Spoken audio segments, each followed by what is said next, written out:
दोस्तों बताने वाला हूँ ऐसी कार्स कंपनी के बारे में जो न केवल भारत में बल्कि वो पूरे देश में अपने कारों की सेल कर रही है। लेकिन इंडिया में अभी तक अपनी जगह क्यों नहीं बना पाई है, तो इसका एक रीजन है दोस्तों। वो है इंडिया और चाइना के रिश्ते, जो कभी खुशी और कभी गम की तरह है। कभी तो चाइना भारत का बेस्ट फ्रेंड होने का दिखावा करता है और कभी हमारे देश की जमीन पर जबरन कब्जा करके अपना असली रंग दिखा देता है। इसीलिए भारत और चाइना के इन्हीं रिश्तों पर चाइना की बिजनेस पर भी असर पड़ता है, क्योंकि ऑटोमोबाइल इंडस्ट्री स्मार्टफोन इंडस्ट्री से कई ज्यादा बड़ी है।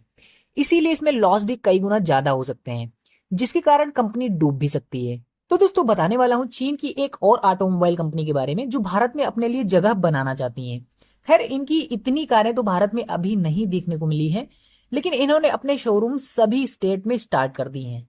जो है BYD, ये चाइना की कार कंपनी है जो इंडिया में अपने लिए जगह बना रही है। दोस्तों भारत सरकार ने इन इंडस्ट्री को चीनी स्रोतों से अपने निवेश को कम करने के लिए कहा है।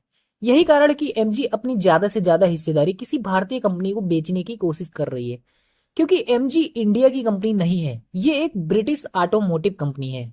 अब एक और चीनी निर्माता कंपनी BYD, जिसका फुल नेम है बिल्ड योर ड्रीम्स, ये कंपनी अपना कारखाना इंडिया में लगाना चाह रही है, लेकिन सरकार से परमिशन न मिल पाने के कारण अभी अपनी जगह नहीं बना पा रही है। दोस्तों इस ऑटोमोटिव कंपनी के निवेश के बारे में बात करूं तो ये $1 बिलियन का निवेश करना चाहती है। इस निवेश के जरिए वो भारत में इलेक्ट्रिक वाहन और बैटरी बनाना चाहती है।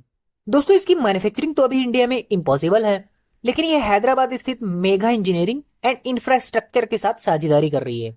दोस्तों इस ऑटोमोबाइल कंपनी का भारतीय बाजार में प्रवेश, इसकी तीव्र वैश्विक विस्तार चुनौती के पीछे है, लेकिन वर्तमान में बाइड EV और प्लग इन हाइब्रिड का दुनिया में सबसे बड़ा उत्पादक है। लेकिन टेस्ला इसको टॉप रैंक के लिए इसे कड़ी से कड़ी टक्कर दे रही है। यदि बाइड को भारतीय निवेश में मंजूरी मिल जाती है तो उसके पास अमेरिका को छोड़ के सभी प्रमुख शहरों में निर्माण करने की क्षमता सबसे अधिक हो जाएगी। दोस्तों टेस्ला भारत में अपना बेस स्थापित करने की सोच रही है और एक कारखाना स्थापित करने के बारे में सरकार से बातचीत कर रही है, लेकिन अभी टेस्ला को भी मंजूरी नहीं मिली। दोस्तों बाइड कार कंपनी की बात करूं तो बाइड पहले से ही भारत में अपने 3 मॉडल्स बेच रही हैं, E6, सील और एटो 3। दोस्तों इन कारों की मैन्युफैक्चरिंग इंडिया में नहीं होती, इसीलिए ये कार काफी महंगी पड़ जाती है। ये अपनी कारें भारत में CKD रूट के जरिए मंगवाती हैं और इंडिया में बेचती हैं, क्योंकि बाइड कारों का कोई भी भारत में इंडस्ट्री नहीं है। दोस्तों बाइड कई निर्माताओं को बैटरी पैक सप्लाई करती हैं और ओ इलेक्ट्रा के साथ इनके पार्टनरशिप भी हैं। दोस्तों इस चाइनीज कंपनी के बारे में क्या कहना चाहेंगे? इनकी कारें महंगी तो है, लेकिन बिल्कुल स्मार्टफोन की तरह दिखती हैं। ये यहाँ पे चल पाएगी या नहीं, कमेंट करके जरूर बताएं।